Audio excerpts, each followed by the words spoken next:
今日就要試食一樣嘢啦。咁呢個就係新出嘅尋秦記版金大支。Hello YouTube 大家好，我係 Alvin TV 嘅 Alvin 分佬。咁我今日就要試食一樣嘢啦。咁呢個就係新出嘅尋秦記版金大支。咁呢一個呢，就喺網上都引起一個熱潮啦，因為尋秦記係會喺大概唔知幾時，好似近排呢，就會有一套電影上架噶啦。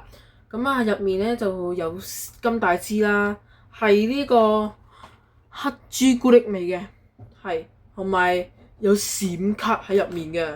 我哋而家即刻嚟開箱睇下。Open 啊 ，OK 開咗啦。哇！金大支聯乘尋秦記 ，OK 我哋睇下入面係咩先啦。哇，好難開啊！喂，入面就有一包黑朱古力嘅金大支啦，然後閃卡啊，對邊個 It was at this moment he knew.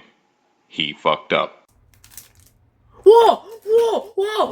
隱藏版啊！隱藏版啊！超好 ！Oh my god！哇，呢個係隱藏版嚟，佢有12款嘅，咁9款係正常啦。同埋有3款係呢個珍藏版嘅，即係隱藏啦。哇！我開隱藏，普通人物即係有人，即係有真人喺度嗰啲就唔係隱藏啦，公仔先係隱藏。哇！有幾靚妹，好靚啊！咁啊開箱完呢個珍藏呢一個卡巴呢個隱藏版 ，OK， 咁我而家又嚟試食呢個黑朱古力味嘅金大支啦，拆開先。啊，好難拆。2,000 years later， 都係剪開佢先啦。我去剪開咗睇入面，好多條喎。咁我而家手上就攞咗一條啦，咁我哋而家即刻嚟試食。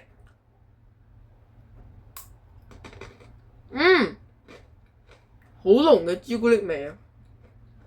佢淡淡地好似嗰啲穀物咁樣嘅，係燕麥啊，好香喎佢。